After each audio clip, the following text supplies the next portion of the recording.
বর্তমান সময়টা বসন্তকাল এবং এই বসন্তকালের একটি অত্যন্ত পরিচিত ভাইরাস ঘটিত রোগের নাম হলো চিকেন পক্স। আর যেহেতু এটা একটি ভাইরাস ঘটিত রোগ, সেই জন্য কোনো সুস্থ ব্যক্তিও যদি এই চিকেন পক্স দ্বারা আক্রান্ত ব্যক্তির সংস্পর্শে আসেন, তাহলে কিন্তু তিনিও এই ভাইরাসের দ্বারা সংক্রমিত হতে পারেন। সেই জন্য অবশ্যই চেষ্টা করবেন যাতে কোনো চিকেন পক্স আক্রান্ত ব্যক্তির থেকে সঠিক দূরত্ব বজায় রাখা যায়। কিন্তু হোমিওপ্যাথিতেও এরকম মেডিসিন রয়েছে যেগুলিকে আপনারা প্রতিষেধক হিসাবে যদি ব্যবহার করতে পারেন, তাহলে কিন্তু আপনাদের এই চিকেন পক্স হওয়ার সম্ভাবনা অনেকটাই কম হয়ে যায়।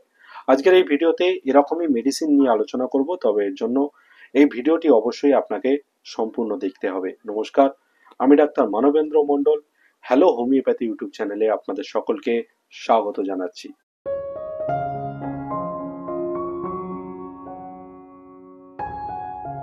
যখন আপনার এলাকায় বা আপনার বাড়ির আশেপাশে অথবা আপনার কর্মক্ষেত্র বা স্কুল কলেজের আশেপাশে চিকেন পক্সের প্রাদুর্ভাব দেখা দেবে, তখন হোমিওপ্যাথির ভ্যারিওলিনাম মেডিসিনটিকে 200 পোটেন্সিতে 40 নম্বর গ্লোবুলসে 4 থেকে 5 ফোঁটা মিশিয়ে পরপর 3 দিন সকালবেলা 4টে করে গ্লোবুলস আপনি খেতে পারেন। তাহলে কিন্তু আপনার চিকেন পক্স হওয়ার সম্ভাবনাটা অনেকাংশেই কম হয়ে যাবে। তবে এই ওষুধটি খাওয়ার 15 দিন পরেতেও যদি আপনারা খেয়াল করেন যে আপনার আশেপাশে চিকেন পক্সের প্রাদুর্ভাব ঘটেই চলেছে, সেক্ষেত্রে আপনি 15 দিন পরে আবার এই মেডিসিনটির 4টে দানা একবারই রিপিট করতে পারেন। এছাড়াও এই ভ্যারিওলিনাম মেডিসিনটির মতো হোমিওপ্যাথিতে চিকেন পক্স প্রতিরোধ করার জন্য আরও একটি ভালো মেডিসিন রয়েছে, যেটার নাম হলো ম্যালেন্ড্রিনাম।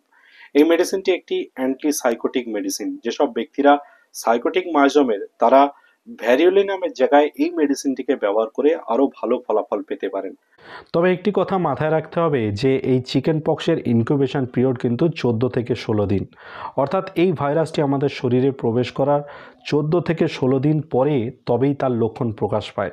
সেই জন্য এই ওষুধটি খাওয়ার আগেই যদি আপনার শরীরে চিকেন পক্সের ভাইরাসটি প্রবেশ করে থাকে, সেক্ষেত্রে কিন্তু চিকেন পক্সকে সম্পূর্ণরূপে প্রতিরোধ করা সম্ভব হয়ে উঠবে না।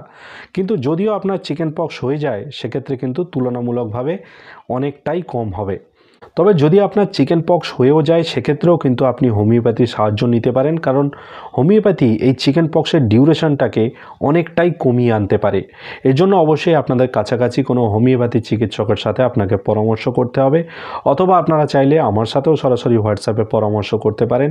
এই মুহূর্তে যে হোয়াটসঅ্যাপ নম্বরটি আপনারা স্ক্রিনে দেখতে পাচ্ছেন, এই হোয়াটসঅ্যাপ নম্বরে সরাসরি যোগাযোগ করে আপনারা আমার থেকেও পরামর্শ নিতে পারেন বা আমার থেকে চিকিৎসাও নিতে পারেন। তবে পরবর্তীকালে যদি আপনারা জানতে চান, তাহলে এই চিকেন পক্সের জন্য যেসব হোমিওপ্যাথিতে চিকিৎসা রয়েছে, সেই সব বিষয় নিয়েও বিস্তারিত আলোচনা করব নতুন একটি ভিডিওতে। আজকের এই ভিডিওটি এইখানেই শেষ করলাম। পরবর্তীকালে আবারও এরকম একটি নতুন এবং গুরুত্বপূর্ণ ভিডিও নিয়ে আপনাদের সামনে আমি উপস্থিত হব। ততদিন সবাই সুস্থ থাকবেন, ভালো থাকবেন, নিয়মিত শরীরচর্চা করবেন। ধন্যবাদ।